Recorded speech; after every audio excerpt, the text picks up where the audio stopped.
Good afternoon, everybody, and welcome to another semester of Ion Africa. My name is Awasar, and I'm Assistant Director for Academic Affairs at the African Studies Center, and Ion Africa is our weekly seminary series. So today we're very delighted to have Erik as our guest speaker, and before I pass it over to him, a brief introduction. So Erik Ponder is the African and U.S. Ethnic Studies Librarian at Michigan State University Libraries. His area of interest are Southern African contemporary politics, history, and popular culture. He has traveled extensively throughout the African continent. In 1994, he was an international election observer for the historic democratic elections in South Africa.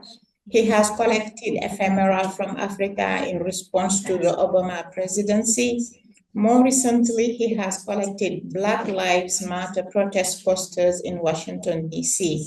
Erik has also worked extensively in the digital humanities, combining his interest in Africa and digital scholarship. And today's talk is titled Images of Human Rights, the 30th anniversary of South Africa democracy, artist reflections on South Africa's 1994 Bill of Rights. So thank you so much for being here, Erik. Thank you, Awa. In marking 30 years of democracy, I would like to, I have three objectives with this presentation. One is to explore the state of democracy, the current state of democracy in South Africa with a particular lens. Two, promote MSU Library's current exhibition that ends later this month. And three, as a librarian, I can't help but to showcase some digital resources that scholars, both here at MSU and abroad, may find of interest. So my first section, I will start off with showcasing the prints that are currently on exhibition in the library located on the first floor, the first and second floor in 2 East. And so that's where we will get started. The name of the current exhibit is the 30th anniversary of South Africa democracy, artist reflections on South Africa's 1994 Bill of Rights. So this first image is entitled A Fair Deal. And this is represents clause 1 of the Bill of Rights. And thank you. So it's entitled Fair Deal by Margaret Gradwell. And the right for everyone to be equal before the law is specified in detail in the third paragraph of the clause. The state may not unfairly discriminate against anyone on the grounds of race, gender, sex, pregnancy, marital status, ethnic or social origin, color, sexual orientation, age, disability, religion, conscious belief, culture, language, and birth. Margaret has represented those 17 aspects in 17 small icons arranged in a large circle, recalling the signs of the zodiac. Imagery and style clearly reveal that the artist is influenced by traditional West African art and symbolism. The circle, cross-culturally associated with unity and harmony, serves to frame a man and a woman occupying the center. The two, almost more an archetypal male and female than a man and woman, are holding hands. The emblematic image seems to transcend the changing concept of marriage and instead denotes a universal gesture of love, unity, and coming together, underlined by a spiral in the background. The couple headdresses with carved birds, another element inspired by West African sculpture. Further amplify the importance of the scene by lending it an almost sacred ritualistic character. The abstracted image of a fish filling the bottom corners emphasizes our connection with nature. I also just want to take a step back to state that there's 27 clauses, and so there's 27 prints in this collection, and I'm just showcasing 5. And these 5 that I picked out are really important to the economic life of South Africa. And so this notion of economic life represents about a quarter of the 27 clauses that you can find within the Bill of Rights. The second item represents clause 5, and it's entitled servitude.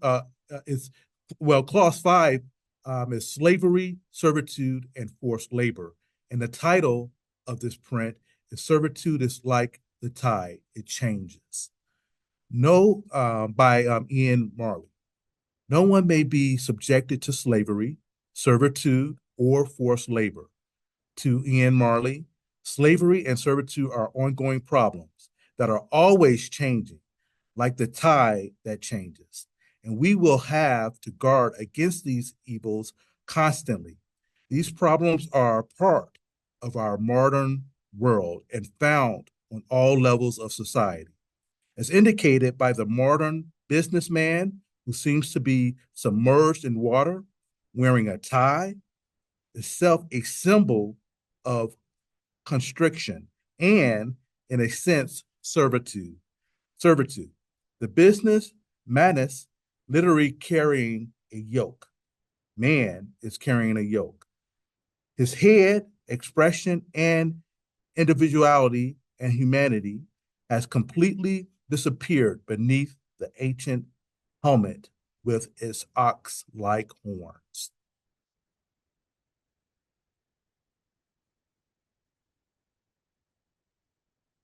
Clause 9 is assembly, demonstration, and petition peaceful protest.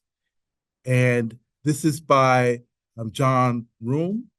And John Room spells out the clause, everyone has the right peacefully and unarmed to assemble, to demonstrate, to picket, and to present petitions on banners held by demonstrators that fill his image. Trumpeting angels at the top herald to the enormous congregation below the advent of the right to assemble, picket, and present petitions freely. The dense, anonymous crowd, typical of John Rome imagery, forms the shape of the African continent. However, a somewhat sobering note is introduced into the optimistic image with the flames behind the angels, a symbol of violence, past and present.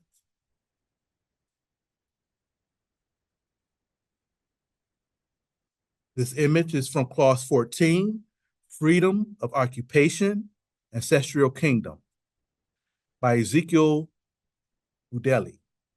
Ezekiel Budeli represents the right of every citizen to choose his or her trade, occupation, or profession freely by focusing on finishing as one of the most ancient of trades, where the connection between work and being able to eat and make a living is most obvious and direct. Inspired by his own childhood experience in rural Venda, the artist pictures a group of fishermen at a river, on one banks, the other in water. They are using an old traditional method where fish are caught in one cone-shaped woven basket. The historic root of the more modern methods employed today by referring to the ancient past and rendering the fishermen as anonymous. Token figures, the artist creates an almost timeless preamble image and commands a universal validity. And finally, Clause 15, Labor Relations by Edwin Simon. The clause defining labor relations is lengthy and fairly complex. Workers have the right to form and join trade unions, to participate in their activities, and to strike, while employers may form employers' organizations and participate in their program. Both trade unions and employers' organizations, in turn, have the right to organize, bargain collectively, form federations, and etc. Edwin Simon has not attempted to represent the diverse aspects covered by the clause in a literal, illustrative form. Her image offers us instead a cropped view of a loose group of people, workers perhaps, but essentially anonymous, indistinctive people like any one of us. Only the elderly man prominently placed in the front is clearly identified as a mine worker, I believe, while suggestions of industrial architecture in the background forms an appropriate surrounding. So again, this is just a piece of our collection that we're showcasing in the library. Please come and check us out before the end of September, as we would love to see you. Now segueing to my presentation, my paper. So my main argument or thesis is that I'm framing the argument as that South Africa has transitioned, have had an incomplete transition or a partial transition from apartheid to democracy.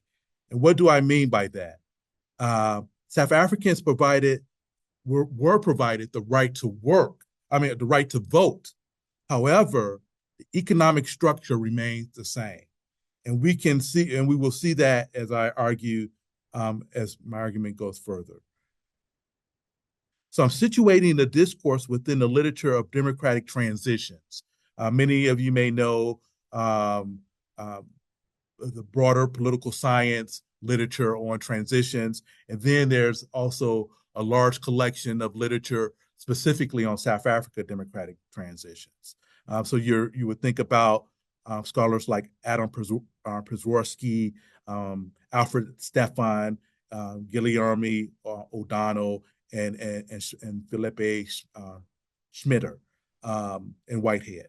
So using that kind of literature or using that base of political science, of transition towards literature, we typically think of arguments of like elite transitions or elite arguments, elite negotiations, I'm sorry, or you look at some look at the working class as a primer to move towards democracy and the likes. There's also this notion when writing about South Africa is that there's this notion of South Africa exceptionalism, that South Africa does not fit in the mold of the rest of Africa. And I argue that I don't agree with that. I don't agree that there's this notion of exceptionalism or that South Africa sets itself apart from African history. And so in comparative politics terms, I would actually like to use an example of Zimbabwe and the Lancaster House Agreement for their transition towards democracy. And again, Zimbabwe in 1980, 1979, 1980, within that Lancaster House Agreement, there was an agreement for one vote, but the economy and the land had to remain the same and within a small group of settlers. So we're seeing something very similar in South Africa, that yes, South Africa was provided, all South Africans were provided the right to vote, but what happened to the economy, and how does the economy service the entire country and not just a small portion of the country? So when we talk about apartheid, there's literature out there that kind of equates apartheid to racial capitalism. And so when we talk about racial capitalism, there's we can look at Stanley Greenberg's Race, State, and Capitalist Development, in which he talks about racial capitalism. And the point that I'm really trying to make here is that apartheid was about creating and controlling cheap Black labor. Cheap Black labor was the engine to develop the economy in South Africa, and specifically in apartheid South Africa. Apartheid, formal apartheid, started in 1948. But we can go back to as far back as 1913, when the Land Act was promulgated to begin to place Black South Africans controlling the land and their movement. So even though in 1948 the former apartheid started, we can look at the Native Urban Areas Act of 1923, which was an internal passport system.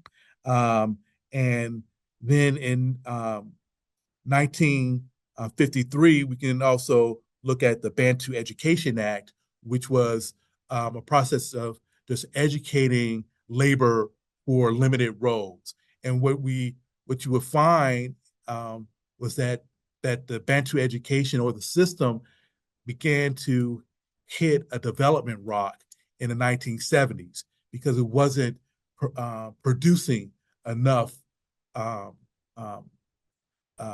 workers to work in Africans to work in other fields other than mostly the hard labor fields. So how do you create beyond the educators and nurses, but can work in banks and other professional venues? So the education was also a very kind of limiting kind of program that the apartheid government produced.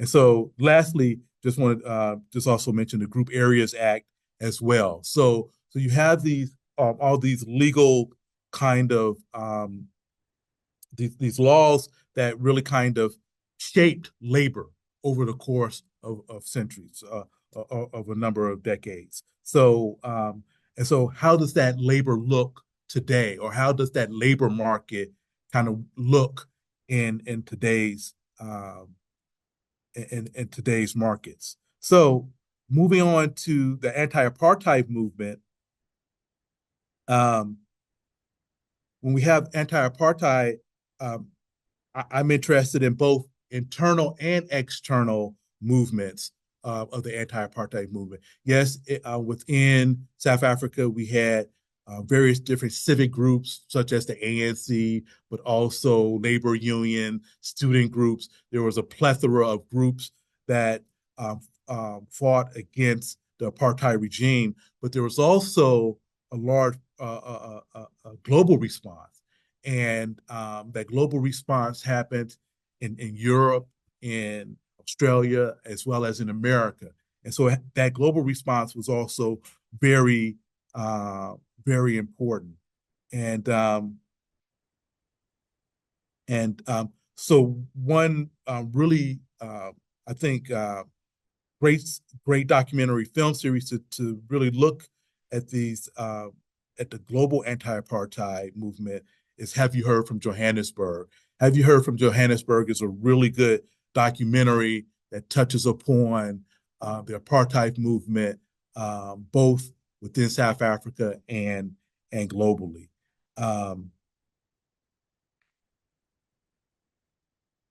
So I would like to pay particular attention to the power of boycotts, divestment campaigns, and economic sanctions. Again, I'm trying to drive home this notion of the economy and how the economy plays a huge role in the political life. So politics and economics are side by side, and that you can't separate the two. So boycotts, there were bus boycotts or various different boycotts within within South Africa, but also abroad there were boycotts which were really significant and important. There were divestment campaigns all across the country at the university levels or at government levels that were really important, both local governments as well as state governments. There were divestment campaigns. And then there were sanctions, international sanctions, which were used by various different governments to also try to bring an end to the apartheid regime. In all of these cases, we're talking about how do you use market forces to make changes, and those market forces were quite important to bring an end to the development of the economy, especially in the in 73 and then in 73 and moving forward. So so that was really important to the South African economy and to the leaders to think about how can there be a change in South Africa moving into the 1980s. One can think about the Sullivan principles. The Sullivan principles were a set of guidelines, and this is particularly to the U.S. how U.S. companies should interact with South Africa, and so the Sullivan principles were created. Also, there were boycotts to specific American or U.S. companies, such as Coca-Cola, Shell, General Motors, just to name a few. So as we move on, we move to the negotiated settlement. And here, when we think about the negotiated settlement, we look at how specifically the working class or the South African unions really pushed the National Party to negotiate for a democratic transition. And so the working class movement or the workers really played a pivotal role in the 1980s when it came to bringing the parties to negotiation. There was a conference called CODESA, and within CODESA, this conference was developed to bring all the various different stakeholders or parties within South Africa to the table to discuss how that transition would go about. And so CODESA, and if you read some analysis about CODESA, some would say that CODESA didn't quite work. You know, it wasn't as fruitful. But one of the things that we can really kind of pinpoint was outside of CODESA, the elites began to meet on the sidelines. So you had people like Cyril Ramaphosa meeting with top National Party members on the side to come to really kind of work out some type of negotiation. So I would kind of characterize the negotiation period as elite negotiations because it was really at the top levels, really the top ANC members discussing discussing issues with the National Party, and oftentimes leaving out, the labor unions or the Inkatha Freedom Party, but having these kind of one-on-one type of meetings. But during this time, there was a great deal of state violence, and this violence was really trying to slow the process down, and really also try to have the National Party or the government using it as a tool to bolster their position in the negotiations.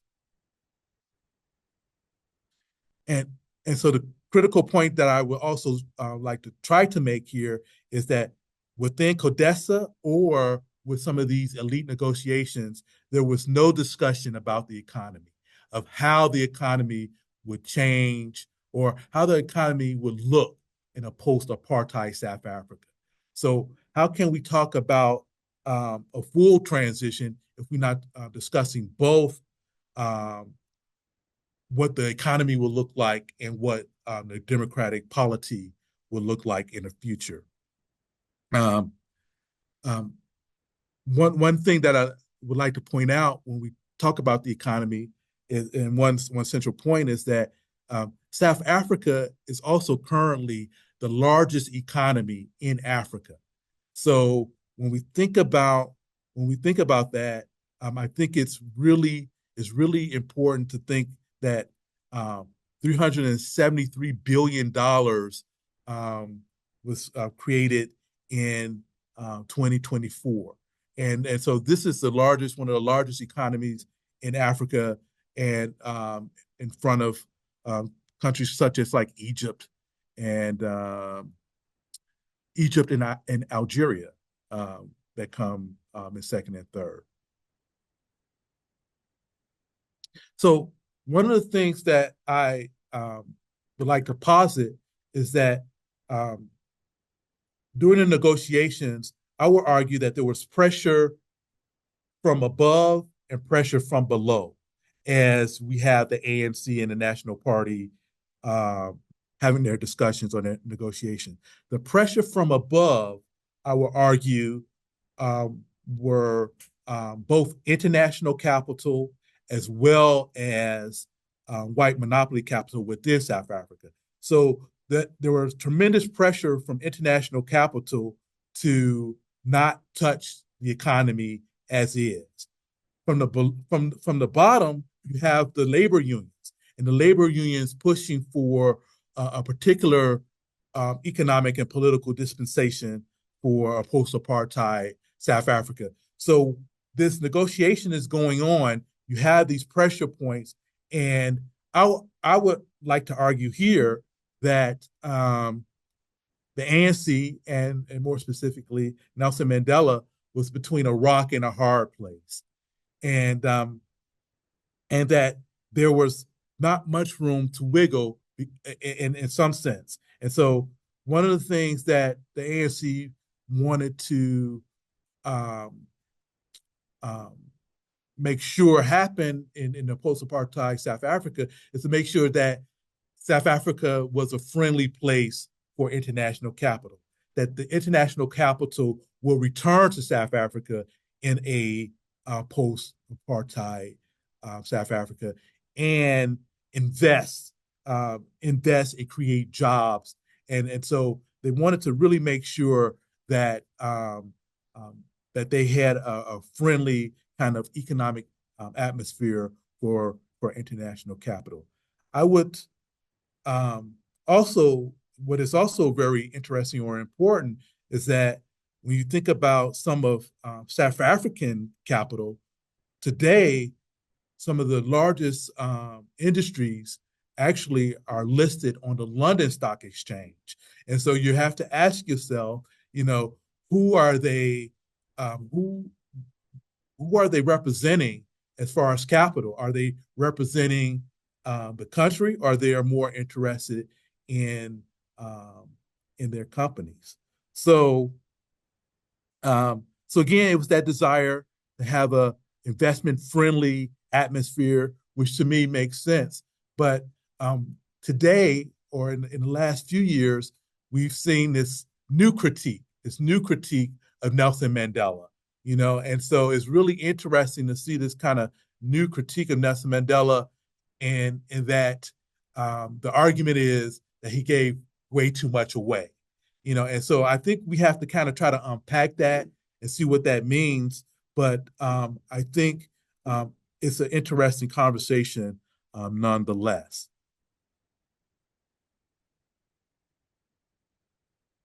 So, um, so the historic elections in 1994, as Awa mentioned, I was a international observer for the 1994 elections, and um, it was quite it was quite an experience to be an international observer for the elections. My particular group out of Chicago, um, we were stationed in the Western Cape, so we were in small towns such as Neisner, Oathorn, Ladysmith, and you know you can only read so much in a book to really understand the dynamics of South African politics. And so my experience was to see these enormously long lines from Cape Town to Knysna, what have you, these long lines of people um, preparing to vote. And it was over a course of 3 days, I believe the 27th through the 29th. And um, if you know anything about South African politics and you know anything about the Western Cape is primarily a colored community. Um, um, what do you call it? Can't think of the word I'm looking for. But anyway, province. That's the word. So the province was primarily colors, or at least where I was stationed at in Oathorn and Neisner and Ladysmith, where you had um, a good deal of of, um, of these people being like working on farms and what have you. So it was really interesting to see them coming in to vote with their bosses, and so um, and there's only two provinces that the ANC lost in that 94 election, and that was the Western Cape and KwaZulu-Natal. And so it really was um, a really interesting experience to see that. The ANC received close to 63% in that election, which made them the dominant party. And um, and um, and since that first vote, their percentages, not immediately, but their percentages have been steadily declining. So um, the six elections since, and there were elections this year, um, the ANC received only 40% of the electorate, of the vote, national vote. Um, so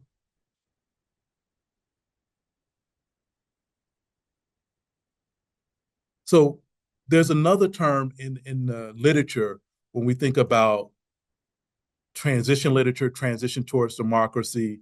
Um, there's also democratic consolidation, and many many political scientists some political scientists, when they talk about consolidation, they actually look at elections. They look at elections. They look at you know once a party has lost, that's really when we can really begin to kind of discuss consolidating a democracy, because the party in power has finally lost and has agreed that they have lost and has moved on. I'm not particularly interested in that aspect of consolidation. I think that um, the aspect that I'm particularly interested in is that of the middle class and the growth of the middle class. And so Some would pejoratively call that call the middle class in South Africa black diamonds, and so the black diamond is called the middle class. And when we think about income distribution, you think about a triangle, but what you really want is a diamond. You want that class to be larger in the middle and not at the bottom. So we're going to talk a little bit about um, uh, economic inequality and what have you. But before that, I would like to show you a video, a little video that I made 10 years ago, which with international observers discussing the election in 1994. So let me see if I could do this smoothly. So I'm going to exit here.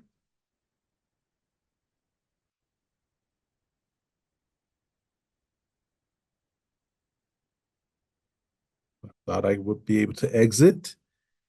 Oh, there we go. And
I'm not hearing anything. I need to turn on the.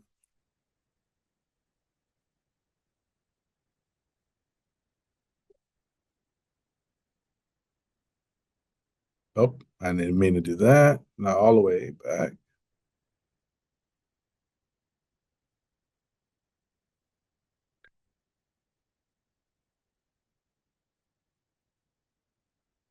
Southern Africa had a special need because the rest of Africa had started devolution and going into independence in the 60s. And here it was 30 years later, and these guys are still fighting to keep folk enslaved, as it were, politically at least. Smart, educated people talked about Blacks as though they were not equal to whites in ways that were quite open. I was exposed to South Africa when I went to the University of Tanzania and had as one of my roommates and best friends some ANC refugee students who were in Tanzania studying. And I learned the story from them of apartheid and of what they were outside the country for. I was a bit of an activist as a student, as a young person, and we used to chant, "None of us is free until South Africa is free." Most of us who were doing anti-apartheid work and ANC support work, we were done in for the long, long haul. I expected to be doing it all the rest of my life, not to see in my lifetime the release of Mandela followed by these elections. We were there because the African National Congress had asked people around the world to come and to be monitors to ensure that the election was going to be free and fair. We went as the Chicago Committee for Fair Elections in South Africa, and that usually got a laugh out of everybody. Chicago fair elections. Before we flew out, the ANC had a shootout with the IFP, the Inkatha Freedom Party, and several people were killed, and this made international headlines. So this is before we got on the plane. So you can just think about, okay, what are we really getting ourselves into? It was like, be careful in your work, be careful not to get caught up in the sort of the local criminal stuff in Joburg. I mean, things were so much up in the air, and we were warned, don't go out at night unless you're in a large group, not even two. It was just unbelievably calm. The beauty of the country is just stunning. So even at a polling place, to see the sun come up and the lines of people there, it was all very dramatic. It was a just remarkable sight to see all these people just standing with so nervous and yet so happy. People in Chicago, New York, and San Francisco never stand in lines 2, 3, 4 blocks, sometimes a mile long. They were queued up, pressed together. Their sense of personal space is a lot different than ours. Because our area was violence-free during the election. And so it almost felt normal until we could step back and hear the words, this is a historic occasion. This has never happened before. In Zulu, it's called pendula or gopuka. It means turning over, turning around. And the South African people, white, black, colored, Asian, mixed race folks, for the right reasons, which are high-minded, idealistic reasons, as well as pragmatic reasons, decided to move the nation forward. We take the vote so for granted in this country, and to see, a country coming to a full population election after what they've been through. I mean, it was, big time. This old man comes in, he's on a stretcher, he can't stand. So instead of him getting up in a little triangular voting place, they brought the ballot down to him. And of course, everybody spoke Afrikaans then, and so they would ask him by stem, who do you vote for? And he looked up in a clear voice, he said, he didn't even look at the ballot. He said, Mandela. There were some reports about, well, this is going to go the way of all African countries where there'll be a dictator taken over. I just didn't believe that. We're in the Carlson Hotel, unbeknownst to us, the ANC, the African National Congress, had their headquarters, the election headquarters in the Carlson Center. I went to one of the counting rooms and was quite amazed. It was just like a big gymnasium. People knew that with that turnout, there was no way that Madiba would not be elected. They had the tables assigned, and people would just dump these boxes of folded paper ballots onto a table. The election results started to come in and slowly but surely, the entire hotel was being involved by people from all around the city and from the township. And then, when Nelson Mandela got up to accept the decision, of the outcome of the election, he closed his remarks by saying, I always knew that one day I would say, free at last, free at last. Thank God Almighty, we're free at last.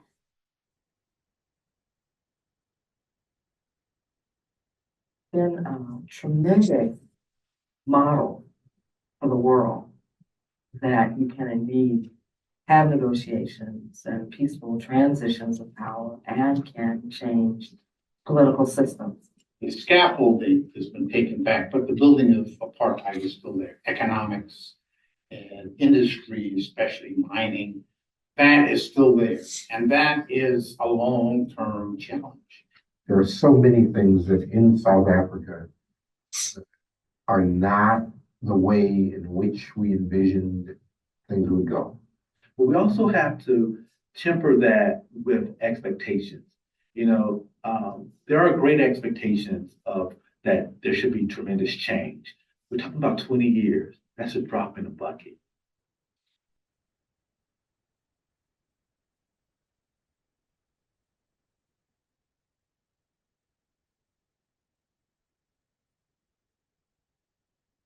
Can I just leave that up?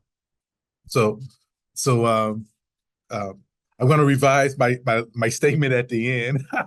So I would like to revise that. I think that when I was trying to conceptualize or think about that last comment was that change doesn't happen overnight, right? Change doesn't happen overnight. Um, there is a need for tremendous change, and this brings me to my next area that I would like to bring focus to, and that is the issue of poverty, unemployment, and inequality. And so these three items, when we look at them together, um, are byproducts of an apartheid economic system.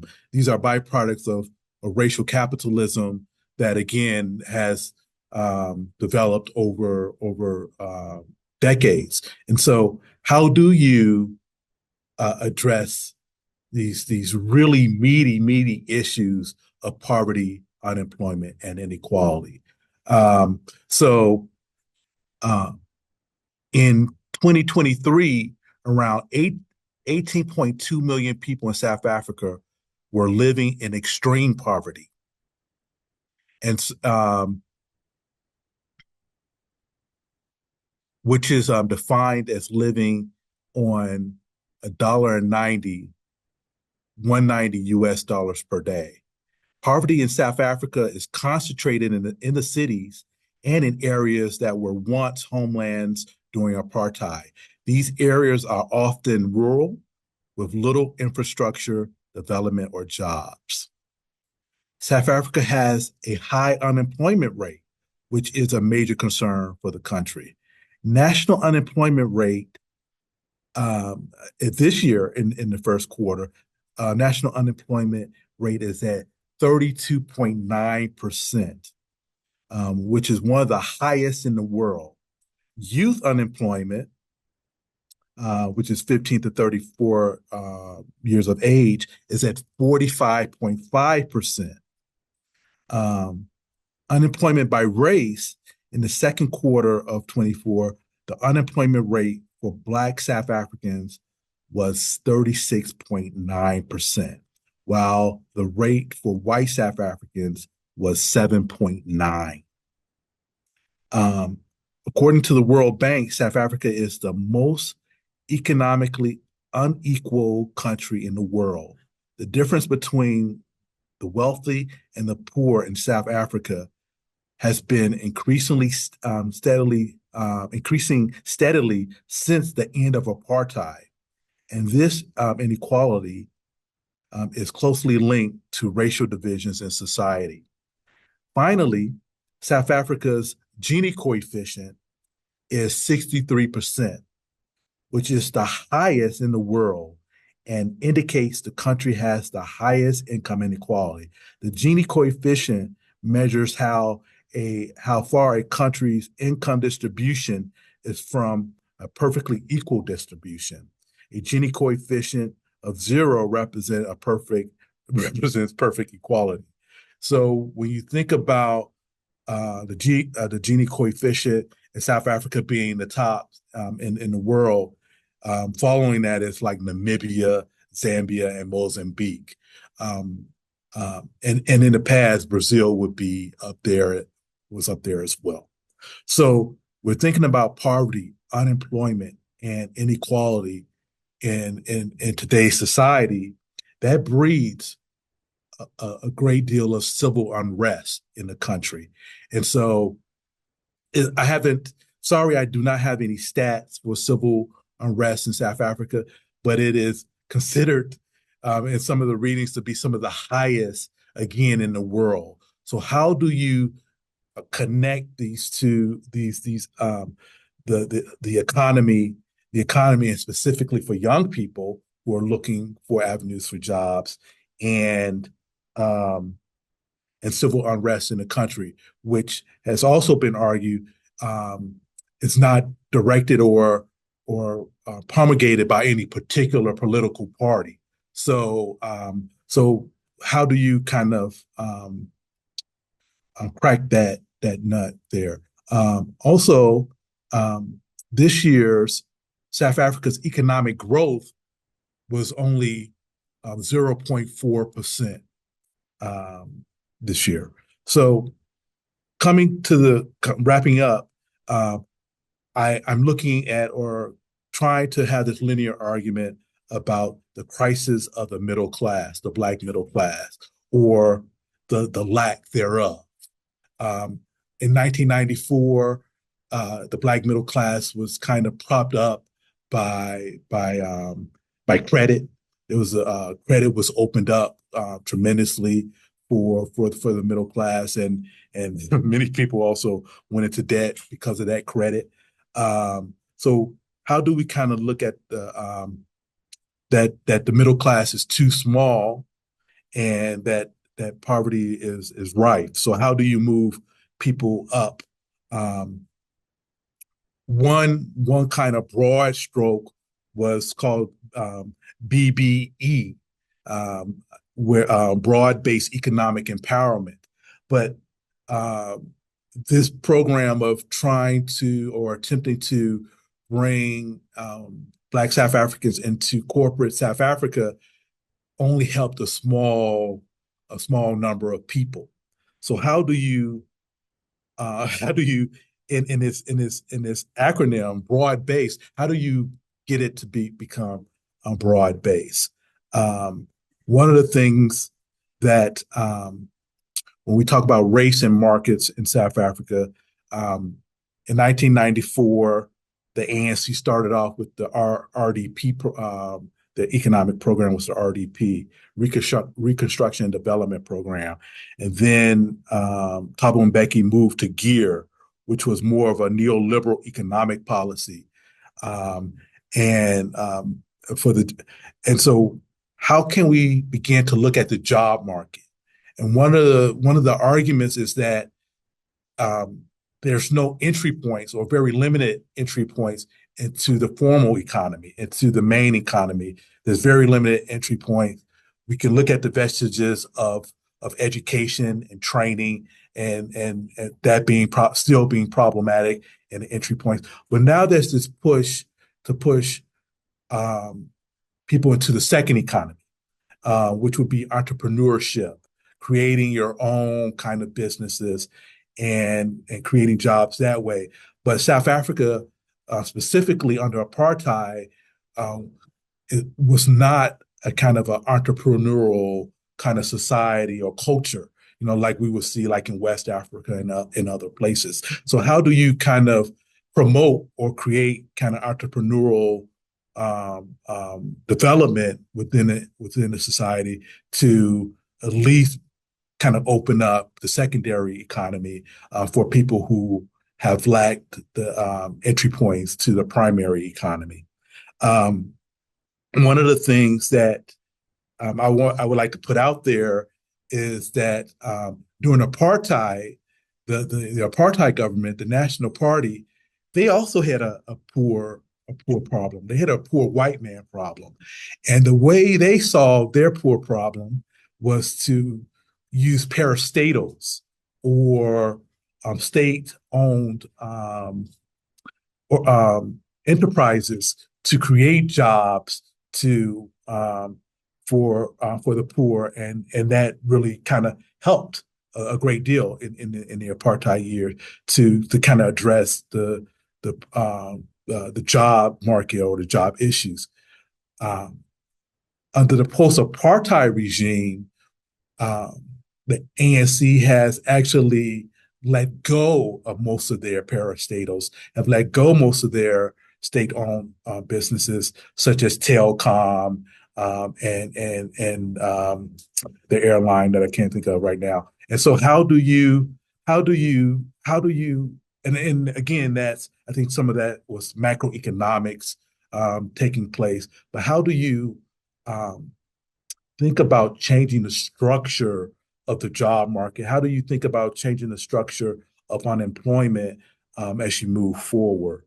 And a big part of that problem is also internal underdevelopment of South Africa. Of course, there are some areas in the country that is very developed, such as the cities and what have you. But when you think about the former Bantustans or the former homelands, these are areas that are still extremely underdeveloped that need to be developed to help and create jobs. So I'm going to stop there for my paper. But being a librarian, I just want to quickly showcase some of our resources here at MSU and broader. So let me do a technical thing again. See if I can do this.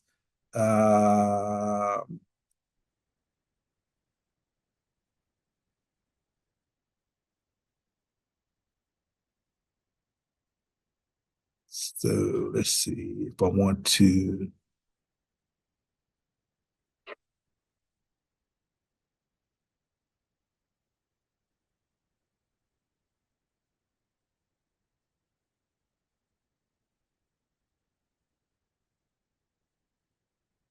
So first, I would like to show some really, I think, great digital resources from the Matrix unit and Africa Digital Online, and um, uh, and I'm just going to quickly go through them and show you that we really have um, some really um, useful materials that has been digitized, and specifically where some of these resources are in a library, but now they're digitized for the general public, and you can use these kind of resources wherever you are. And so this is the African Activist Archive, where you can really kind of look at posters. So the posters that tell the story of boycotts and sanctions and what have you.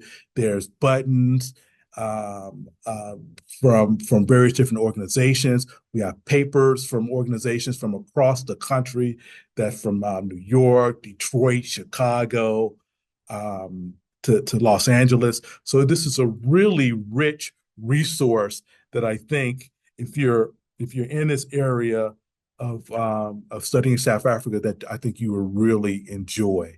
Moving on, another digital resource is South Africa Overcoming Apartheid, Building Democracy. And if you can see, there are some really good, interesting videos here. So also some historical documents. So this can really kind of bolster your argument, or bolster my argument of what I've been doing today. And lastly, um, this African oral narrative, um, forgotten voices in the present of South Africa, and really, again, when we talk about the youth, when we talk about education, when we talk about unemployment, housing, you can find some of these discussions here, some of these rich discussions here that will kind of really be interesting. Here's the Afrobarometer, also um, created here at MSU. And if you go to the Afrobarometer, they have some really useful survey material or survey information here that's really interesting.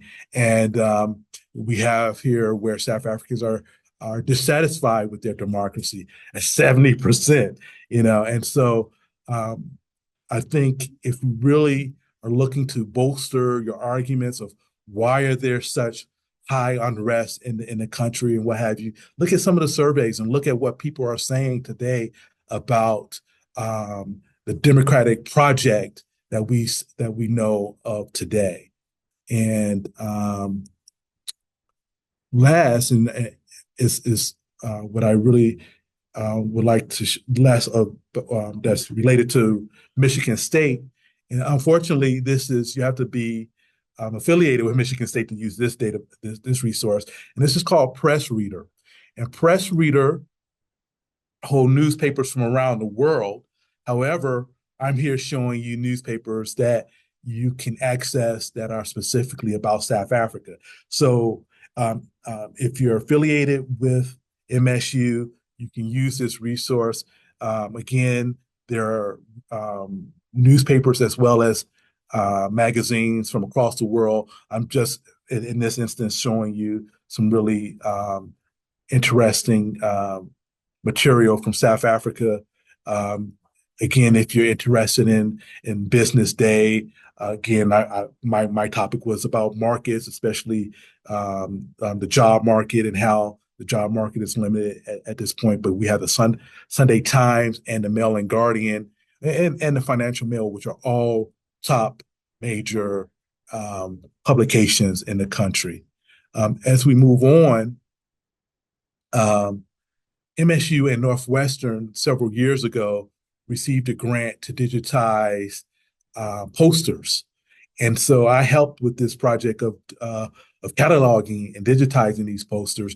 And again, what you can find interesting by using these posters in your arguments or in your papers or what have you, is like in 1994, the ANC, one of the main issues that they were talking about were jobs, jobs, jobs. How can we create jobs for the populace?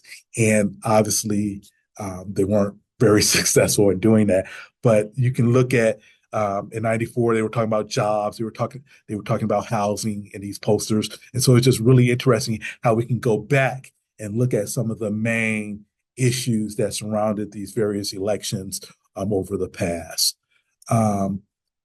Here, this is Columbia College, not Columbia University, but Columbia College, located in Chicago, Illinois. And Columbia College has a really rich site on anti-apartheid movement in Chicago, dealing with the protests, Soweto as a sister city.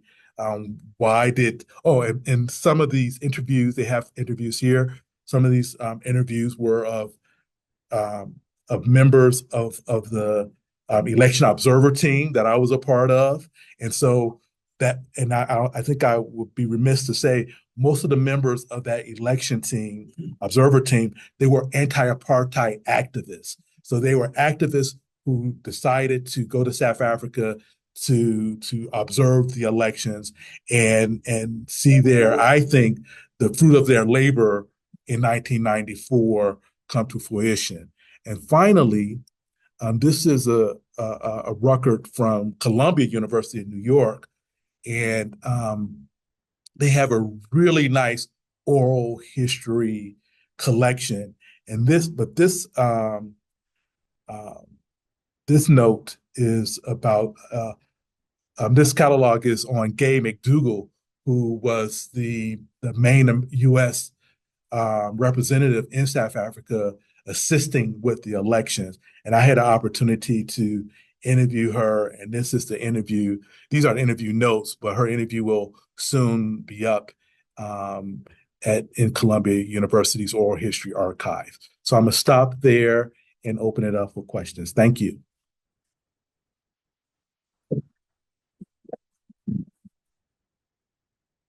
Thank you very, very much, Erik, for such an insightful and important topic. And we open the floor for questions. We'll start in the room, and people who are online, you can type your questions or you can raise your hand and be allowed to speak. So. Thank you, Erik, for this great presentation, and for the wonderful insights that you shared today. I feel like I'm in one fell swoop in South Africa history class. And I think you touched on really important points quickly and charted out where you ended in a very effective manner. And I just wanted to ask you about one of the things that is commonly spoken about in regard to South Africa, which is that it is a sitting time bomb. And from your presentation, statistics that you shared, it is pretty clear that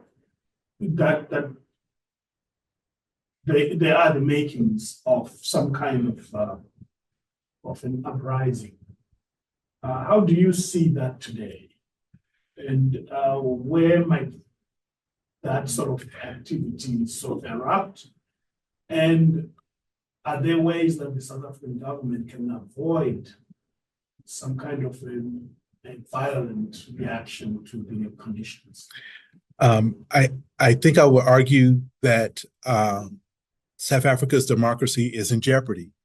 I don't know if it's short term or long term when that may occur, but definitely South Africa's democracy is in jeopardy if we continue to have these numbers of inequality, high unemployment. And when we talk about these unemployment is structural.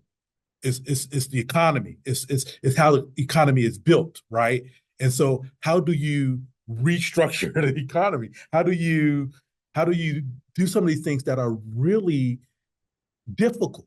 How do you do these things that are really difficult? I do not have the answer to how do you address the high levels of unemployment. I think when I can't remember what the years were, but when we had the youth uprising, the youth uprising, we had it in Zimbabwe, we had it in North Africa, again, when you have such a large pool of young people who can't find a job, what other devices do they have, right? And so, I think they're trying to find ways to, I think, address the youth, but what are they? And then you look at the steady decline of the ANC at 40%. What does that mean? So that part of what it means is that now they have to build a coalition government. So I think these questions are really, really difficult. I do not have the answer, but I do think that the government should be aware. They should be strongly aware that it is a ticking time bomb and that they do need to address these issues of poverty, unemployment, and inequality in the country. I mean, there's other African countries that have the levels of inequality, like Zambia and what have you. And I mean, they haven't been a ticking time bomb. So I don't know what's going to like that, but South Africa has always had a civil society that has been active, right? Even during the apartheid years, so the civil unrest is just not just going to go away or disappear, and so it's going to be very interesting to see. I've always thought that the labor unions should have created their own party, and not have gone into partnership with the ANC. Well, we see I look at the many years of the ANC rule as being kind of a centrist party. Will there be a party to their left that will, I mean, there's the EFF, right, or what have you, but something like a labor union party, is that something doable? Labor unions, their enrollment has gone down tremendously, and so how do you kind of address these factors? I really don't have an answer for, but we have to be looking at the right things, right? We have to be looking at the right things and say that, having the right to vote is not enough. Having the right to vote is not putting food on the table, What are your thoughts on that? Well, I was just going to add that, but to begin with, something always goes through my mind with Islamic Estrada, right until the last days. Islamic Estrada would be quick to say every time we would get into a conversation to point out the problems that South Africa faces, and particularly unemployment, poverty. He would always say, you have to remember, we are a young democracy. You are an old democracy, and you still are struggling with some of the problems. And so, and I always keep that in mind, and I am involved with the Estrada Foundation, and I actually been surprised since the elections that I hear from particularly from the CEO of Nishan Bolton of the Estrada Foundation, who's been very involved in organizing many civil society groups in new ways. They've never built this kind of structure. He's very optimistic about the new coalition government. He thinks it's going to take time, but he really feels it's changing the whole dynamic.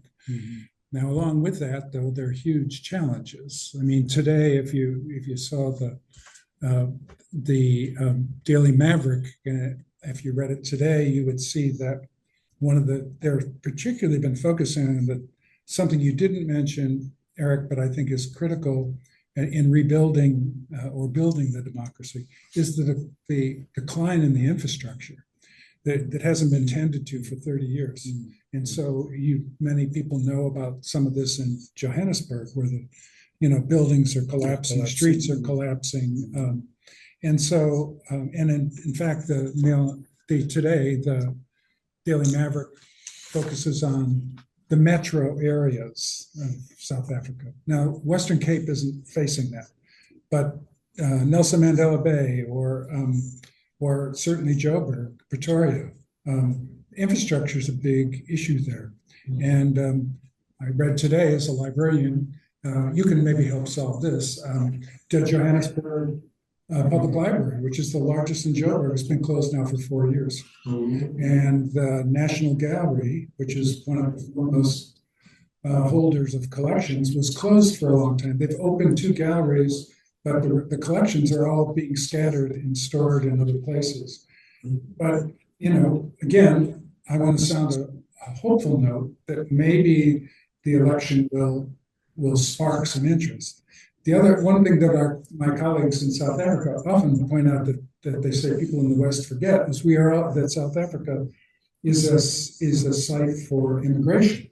And so they would point out that as people have been able to work and find work outside of the township, immediately who moves in but immigrants from Nigeria, from Zimbabwe, so the population keeps growing. And the population's growing very quickly.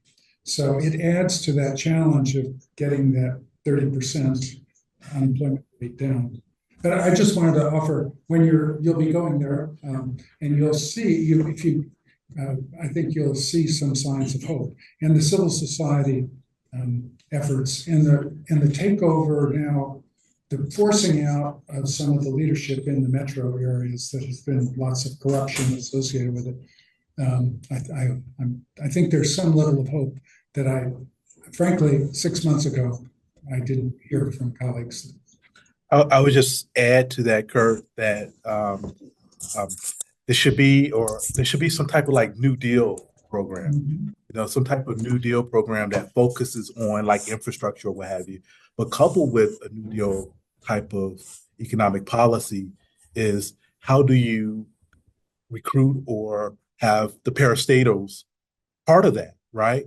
And because you can direct the resources through those state-owned enterprises. And so I think infrastructure is always kind of like low-hanging fruit. We were here in the US, we're talking about failing infrastructure, right? So how can failing infrastructure put people to work? So I agree with you.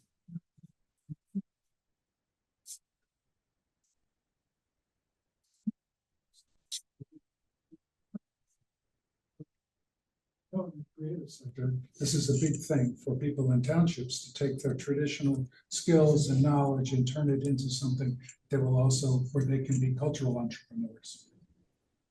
Yeah, and I think the idea that there is a coalition government may bring, hopefully, the capital back into action and want to collaborate with the government for purposes of creating employment. Because the biggest government can have a plethora of programs, but if capital is not involved, there's no going to be a change in terms of rate of employment. And we know that South African capital is making a lot of money. You mentioned $243 billion or something like that, created just this last year. The money is there. The investments are possible, but is the climate there? Is the will there? on the part of capital to work with government for the sake of the nation? Or are they still thinking from an apartheid point of view? You know, are they still saying this is our own, they are an island, we are just going to do what works for capital, we make the money and keep it, and the rest is your problem. And we list ourselves on the On the London Stock Exchange. Exactly. And Exactly. So my hope is that this coalition government will lure them to want to participate, but I don't know, you know, it's a really useful term, you know, racial capitalism. You know, I don't know if racial capitalism continues to be a major problem that needs to be demolished. If you want to look at them and see if you want to answer them, somebody also raising their hands. But those have the questions first. You see them? yes, I do. Yep.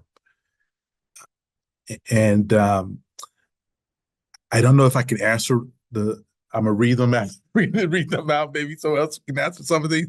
I'm not sure I can answer the first one. What has been the role of winemaking in fueling income inequality? I mean, it's a small market. This is a small market. I don't know if it's. Go ahead. I think one of the, you know, this is a small example, but it's one that is interesting, that there, most of the wine farms now, the wine makers or the leaders in viticulture are Black South Africans. I mean, I was just shocked by that when I've been going, because we used to take students to see places that were doing cutting edge work, but they didn't try making a conscious effort. Now that's still only hiring a couple of people at leadership positions, but there's some remarkable stories of people whose grandparents worked in those farms who are now actually the ones with the knowledge, the viticulture knowledge. And I think there's a strong sense. I think there's actually been incremental progress there. I don't think it's, you know, solving the larger issues, but as you say, it's a small market in the world market. Excellent. Thank you. Perhaps, it remains one of the most striking signs of inequality. Like you go to Stellenbosch, around Stellenbosch, it's so visible. That's when I went there the first time, it was like you can just walk there. One side just looks like a European city, and you can see the demarcating line. And I had to go out for a walk, and you say, okay, here's the dividing line.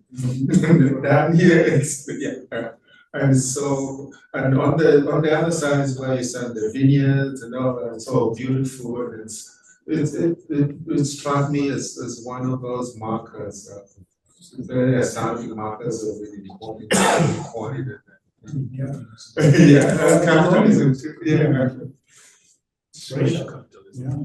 But I also hope though with the youth, or I keep thinking about the youth and some of the attitudes. You brought this up about how some the critiques that are coming in with the youth and some nihilism coming in as well. There's some youth even just denying any role for Nelson Mandela and the freedom fighters.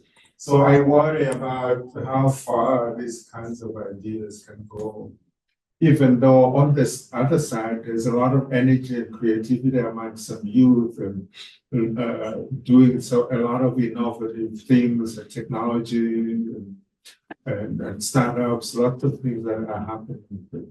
As we are looking forward with a growing population and really attention to the youth and opportunities for the youth will be a big part of this. And a very important constituency as well. Yeah. Solomon, you are unmuted. You can ask your question. Yeah, thank you so much for giving me the opportunity. I'm Solomon Ocho Oburu from Uganda, Kampala University, lecturer in history. I've been following what is happening in South Africa, and I'm amazed because at the beginning, from 1948, there was a struggle between the minority white and the majority, mainly poor Africans, living in the Bantustans and the slums of the cities of South Africa. Today, after 1994, when the suffering Africans, Black Africans, have been liberated, we see something similar. The wealthy Africans, the political and economic elites, seem to ignore the plight of the poor Blacks. And we see Malema and his friends struggling to emancipate South Africa economically, especially the poor ones. Am I right to say that South Africa has entered a second phase of apartheid system in which the Black is against the Black? That is my question. Thank you so much. Yes, I think it's a very interesting question in that the state of inequality has increased since 1994. So inequality within South Africa has worsened. And so I think that is really one marker of things remaining the same, right? You can see that there hasn't been a great relief or programmatic policies to assist the poor. So these critical structures or issues are still very much in place. Anyone want to add anything? Sure. Yeah, I think it's an interesting way to look at things. However, let us be careful to lay the blame on the new Black elite because they are small. And when compared to the structure of apartheid itself, what they own today is just a smattering. Yes. They own and control very little to change the situation. So the issue lies in the mining companies, the banks. They're the ones that need to participate in the economy locally and to have the patriotism and the economic patriotism to say, let us build the country. Besides, they'll make the money themselves. Let's build the economy by employing more people. In Zimbabwe had a similar situation where those that held the financial power decided to close up to make the economy suffer. It was quite intentional in Zimbabwe. And a lot of them left to go to South Africa, and there was an exodus of whites, and business began to decline. So there's a way in which capital can be very political. Yeah. And I think that's what's happening in South Africa. There is no will on the part of those that have held to the economic levels of the country.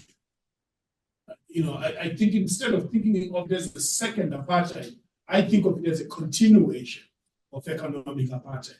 It's just a persistent. Question is capital's worldview, right?